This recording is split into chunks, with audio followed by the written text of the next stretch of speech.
So everybody want to talk about Sarah Pender, the one they called the female Charles Manson, America's most wanted woman. The girl who was so dangerous, so clever, that she talked a prison guard into rolling her right out the front gate in a van. And I watched the way they tell that story, and I gotta say something about it.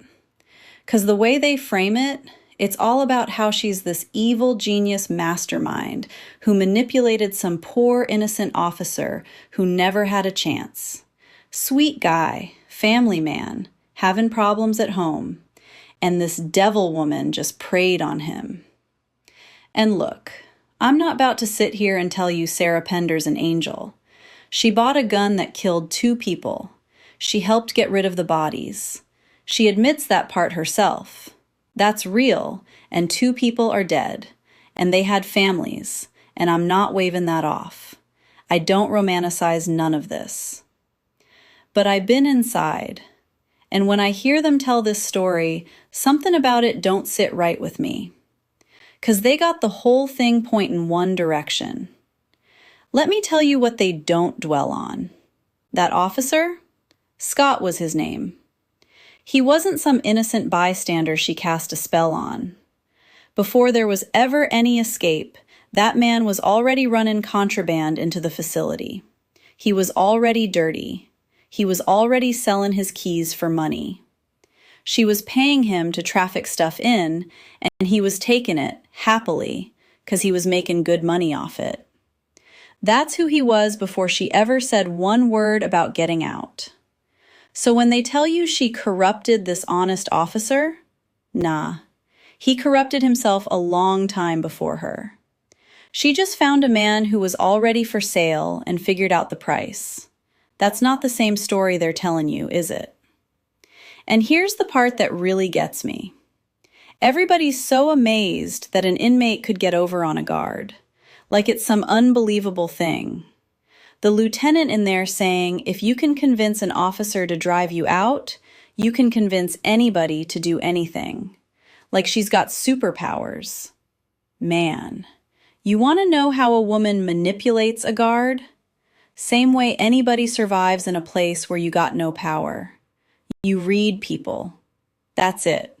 That's the whole trick. When you got nothing, no freedom, no control, no say over your own body or your own day, the one thing you got left is your eyes and your brain. You learn to read every single person who walks past your cell. Who's soft? Who's lonely? Who's angry at his wife? Who's bendable? You learn it because your survival depends on it. That's not a supervillain power. That's what the place builds into you, whether you want it or not.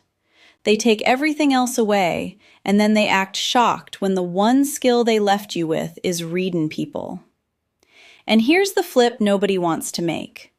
They made a whole documentary, a whole manhunt, a whole most wanted woman in America out of the one case where the inmate worked the guard. You know how many cases run the other way?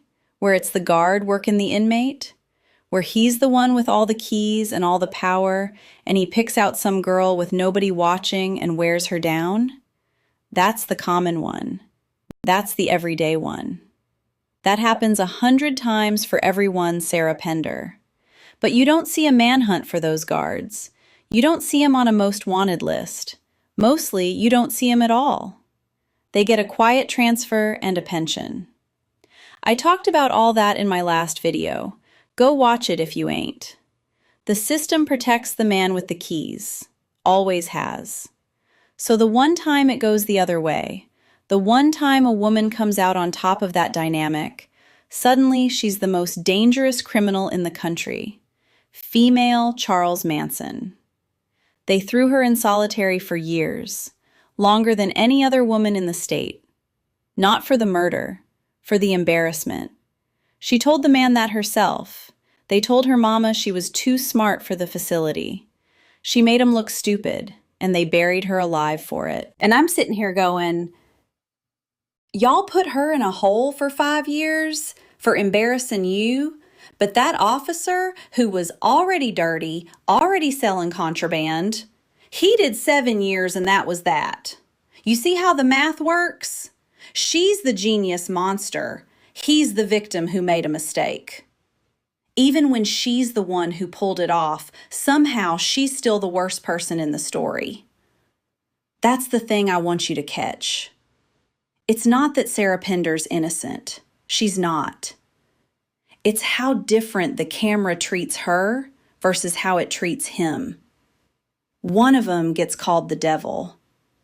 The other one gets called a guy who was having a hard time at home. And the only real difference is one's an inmate and one wears the uniform. That's the same lesson every time, in every prison, in every country I was ever locked up in. The uniform gets the benefit of the doubt. The number gets the blame. Don't matter what actually happened. Don't matter who had the power. The story gets told to protect the badge, every single time. So watch how they tell you these stories. Watch who they make the monster and who they make the victim. And then ask yourself, who actually had the keys? 'Cause that's the question that'll show you the truth, every time. That's all I got. Be safe out there, and quit believing the first version of any prison story they hand you.